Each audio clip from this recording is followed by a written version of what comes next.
से जहयाती।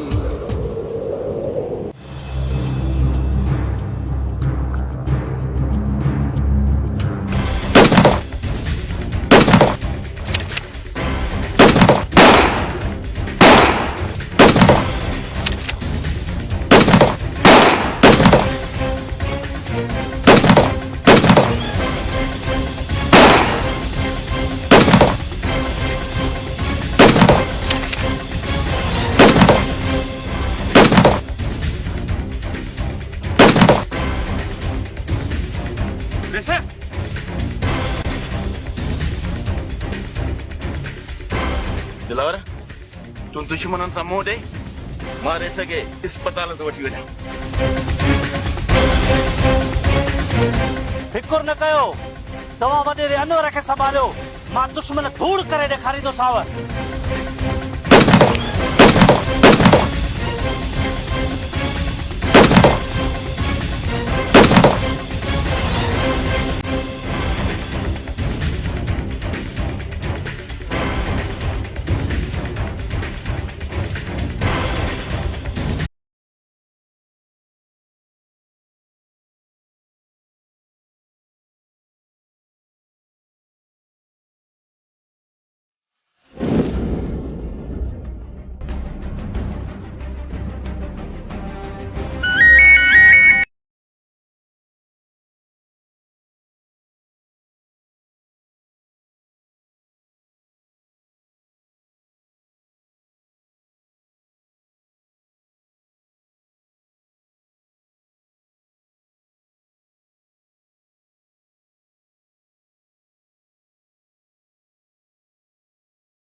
खेरता है सरदार साईं।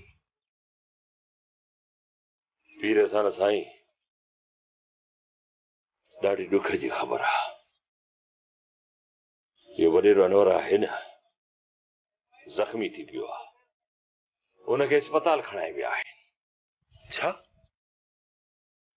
वॾेरो अनवर ज़ख़्मी थी विया अस्पताल में? इहा त ॾाढी बुरी ख़बर आहे। सरदार साईं हलो त अस्पताल हलो। हाँ पोइ देरि न कयो, जल्दी कयो त हलो।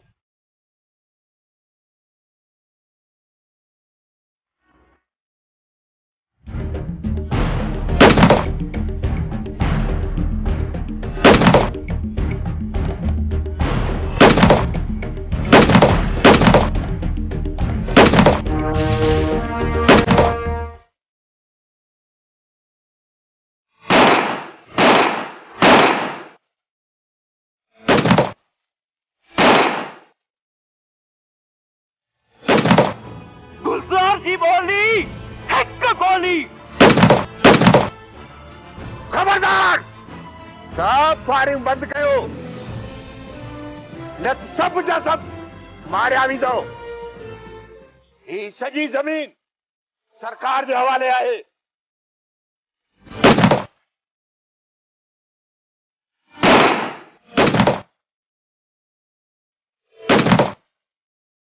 संगत पुलिस असांजे करे विड़ी रही आहे।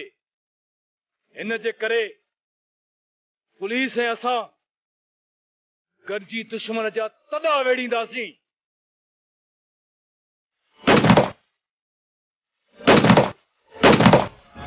परो हितां निकिरण जी कयो, न त सभु मारिजी वेंदासीं।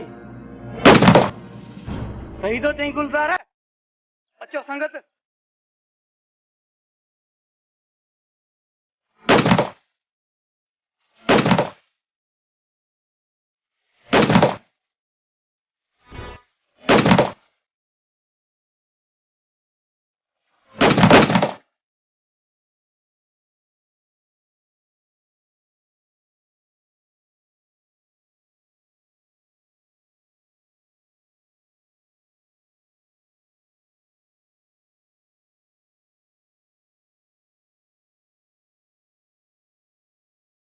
दिलावर वडेरू अनवर सिद्धा है मुझो पुलिस अमलो सब तवा सा हूंदो आई मां कहीं जरूरी कम सा थाने ते वेंदुसि। मेहरबानी सूबेदार साहब। चंगो मां हाणे हलां। संगत अचो तो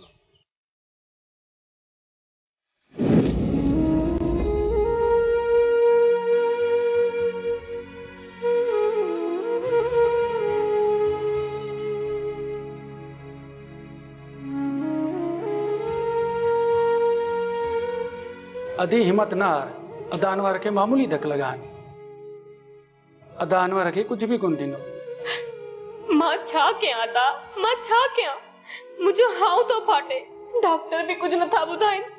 ऑपरेशन जारी आहे जीअं ऑपरेशन खत्म थींदो ऐं डॉक्टर ॿाहिरि ईंदो बस तूं दुआ कर रो न। रत जा अछा जुज़ा सेंटर ते मौजूद न आहिनि। अच्छे रत जो बंदोबस्त कयो या प्राइवेट ब्लड बैंक में अछो रत घुरायो। अधी तूं पाण संभाल मां रत जो बंदोबस्त कयां थो। अदा तू जल्दी मोटण जी कजांइ। अधी बस 10 minute.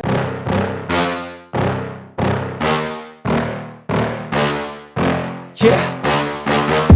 Please tell me that I can't, that I won't, that I fail, that I'll never.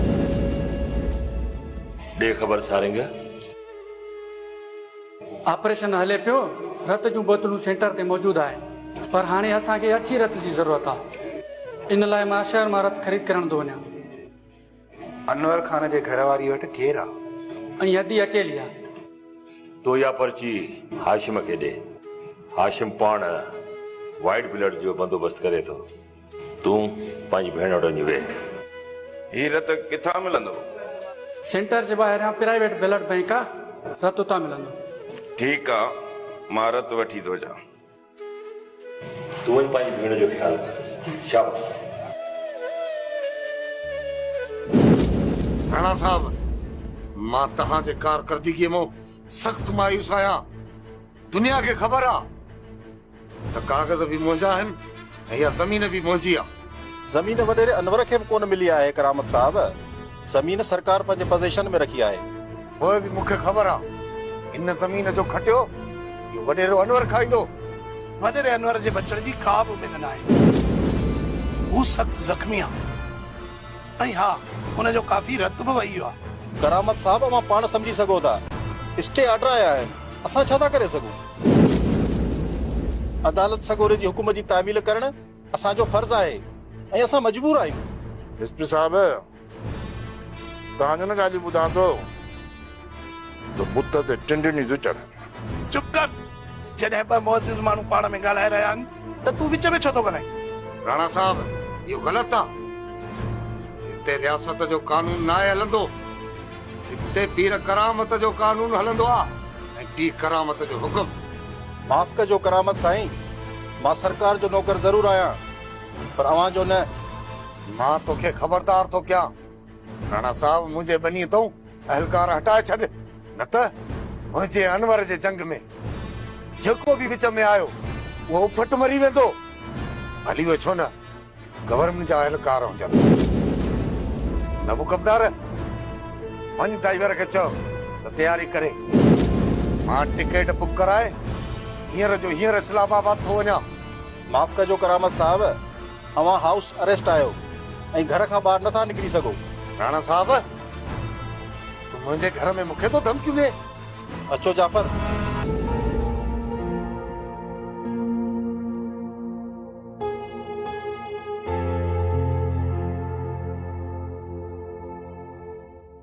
Meera जेको मां तोखे कमु चयो उहो तो कयो? हाँ चाची सफाई करे छड़ी मानी भी बचाए छड़ी बाक़ी भाजी तो तू रधीनी है न। चङो भला मां रधे थी वठां। बाबा अमो मीरा पानी जो गिलास तो भरिया पियो।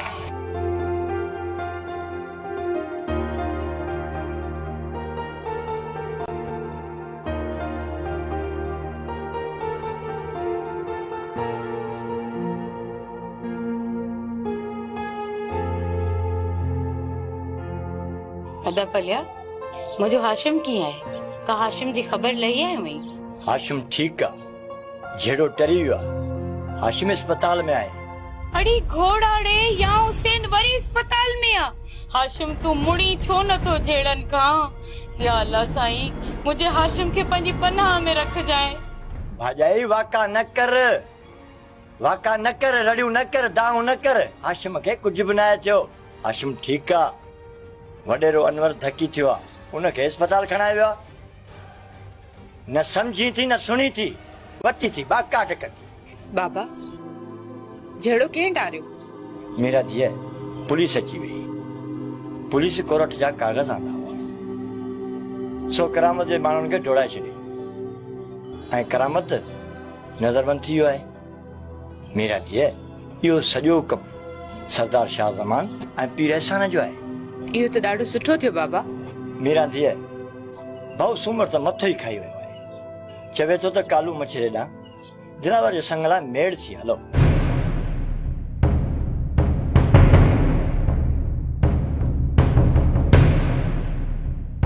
हाशिम आहे सो झेड़नि मां वांदो ई कोन थो थिए। चवे थो त मीरा ऐं ज़रीना खे वठी वञ। बाबा असां मच्छरनि ॾे कीअं वेंदासीं? न बाबा न, दिलावर न हुजे खणी केर बि हुजे, असां मच्छरनि ॾे मेड़ खणी वञूं न, कॾहिं बि न बाबा। असां धारियनि ॾे मेड़ खणी कोन हलंदासीं।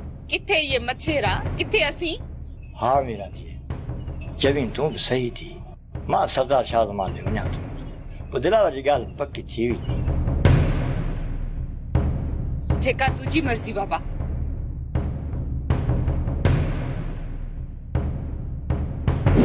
अस्सलाम वालेकुम डॉक्टर साहब, मां सरदार शाह ज़मान पियो ॻाल्हायां।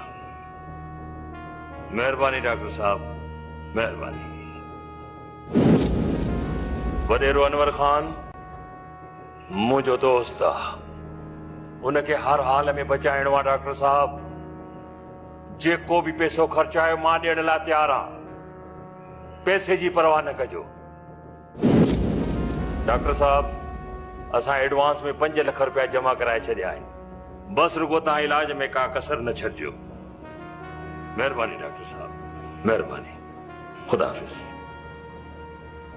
बाबल साईं परेशान न थियो, अल्लाह चाहियो त रेस अनवर ठीक थी वेंदो। वडेरो अनवर बची वियो आहे ऐं हाणे हुनजी हालत ख़तरे खां ॿाहिरि आहे। कोन बचंदो इहो वडेरो अनवर। कमदार गुलज़ार खे चओ अनवर खे अस्पताल में ई मारे छॾे। मुझ साईं ॻाल्हि गहरी आहे, प्राइवेट अस्पताल आहे। अॼु हुन ते सख़्तु पहिरो हली रहियो आहे ऐं अनवर बि पुलिस जी हिरासत में आहे। एतिरो वॾो कमु थी वियो। हायर अथॉरिटी ताईं ॻाल्हि कीअं पहुती? ही कोर्टूं ऐं एजेंसियूं कीअं हरकत में आयूं? इहो वॾो कमु कंहिं कयो आहे? कमदार पीर अहसान ऐं शाह ज़मान इहा बि आज़ा वेठी रहिया आहिनि। कब्ज़ेदार ज़मीन आहे न, उन ते हाशिम संसार थी वेठल हुआ। तव्हां फिक्र न कयो, तव्हां सिर्फ़ु हिकु हफ़्ते जे लाइ हाउस अरेस्ट कयो। न कमदार असां अञा हार न आहे मञी। 7 ॾींहंनि खां पोइ ॾिसां त मां हिननि जो होशियार छा थो कयां। मुझ साईं इहो कमु सॼो हाशिम दिलावर ख़राबु कयो आहे। इन्हनि खे न छॾी ऐं ॿिया वेड़ा तयारु थो कयां। घुरायां थो हमारा पंहिंजा ॿिया जेके हफ़्ते बि ख़तमु कराइनि सभिनी खे। कमदार जंग जारी आहे, तूं पंहिंजा वेड़ा तयारु रख। ठीकु आहे, तूं हुननि सां राब्ते में हुज। मां हाणे वञी थो हवेली ते घड़ी खनि आराम कयां। हा तव्हां आराम कयो। पीर सारा साईं बाबला तव्हां हिते आया हो त अमन क़ाइम थियो आहे। वरी इहो तव्हां वारो चाचो पीर करामत अमन जो वेरी थी वियो आहे। वरी झेड़ा छटा फसाद पियो कराए। ये धरती अमन जी धरती आहे, सुफिन जी धरती आहे, दरवेशनि जी धरती आहे, संतनि जी धरती आहे। धरतीअ खे दोज़ख न बढ़ायो पीर करामत। समझायो पंहिंजे चाचे खे। सही था चओ सरदार साईं। चाचो करामत नांग आहे, उहो नांग जेको पंहिंजा बच्चा खाईंदो। इन्हीअ करे त अलाह साईं उनखे औलाद जी नेमत खां परे रखियो आहे। पीर अहसान साईं वडेरे अनवर जे मथां जेको हमलो थियो आहे न, या करायो वियो आहे, मां 100% गारंटी सां चवां थो त इहो हमलो इन पीर करामत करायो आहे। लिखी वठो इन पीर करामत करायो आहे। अलाए कहिड़ी मिटीअ जो ठहियल आहे। इंसान ज़ात ते हमलो कराईंदे या कंहिंजी जान वठंदे उनखे मज़ो थो अचे।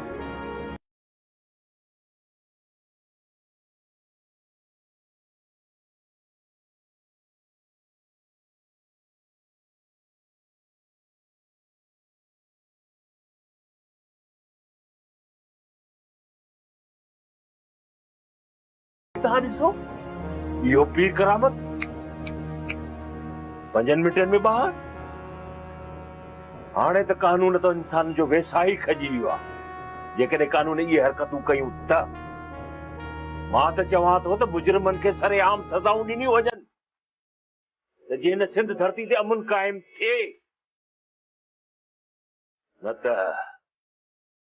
पीर सान साईं बाबला अहिड़ा शैतान पीर करामत कई पैदा थींदा ऐं ईअं ज़ुल्म थींदा रहंदा ऐं ईअं इंसानियूं जानियूं ज़ाया थींदियूं रहंदियूं।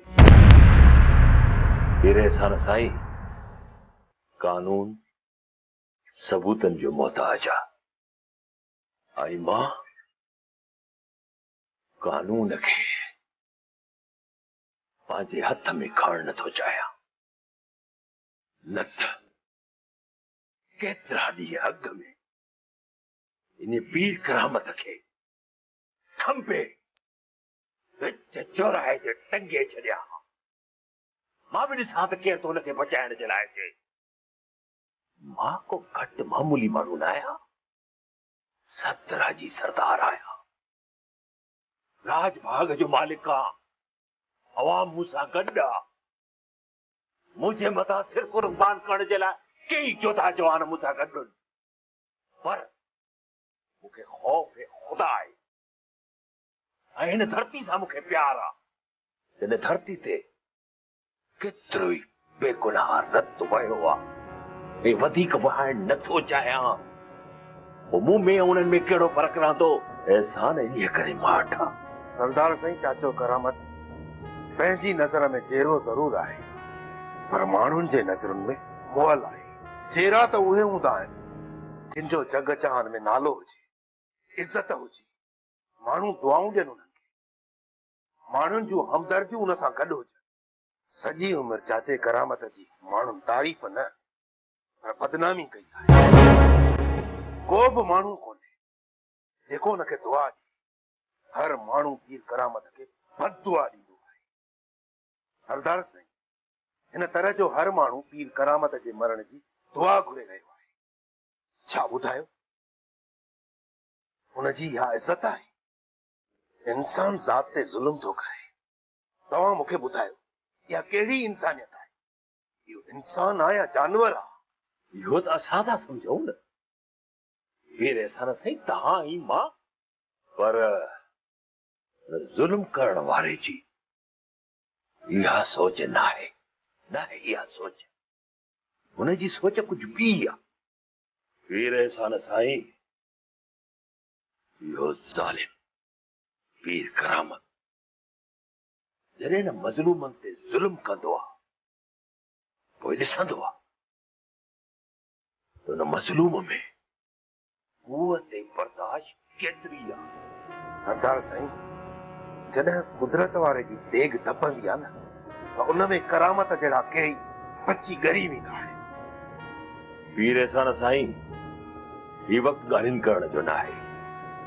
हिन वक़्तु वॾेरे अनवर खे तव्हांजी ऐं मुंहिंजी सख़्त ज़रूरत आहे। जेकॾहिं असां हुनजी मदद न कईसीं न त माण्हू इहो सम्झंदा, ख़ुदि वॾेरो अनवर बि इहो सम्झंदो त असां ॾुखे वक़्त में हुनजे कमु न आयासीं, सिर्फ़ ॻाल्हियूं कयूंसीं। सरदार साईं ख़ामोश असां बि कोन वेंदासीं। मां पीर करामत जे कारनामनि खे दुनिया जे साम्हूं आणींदुसि।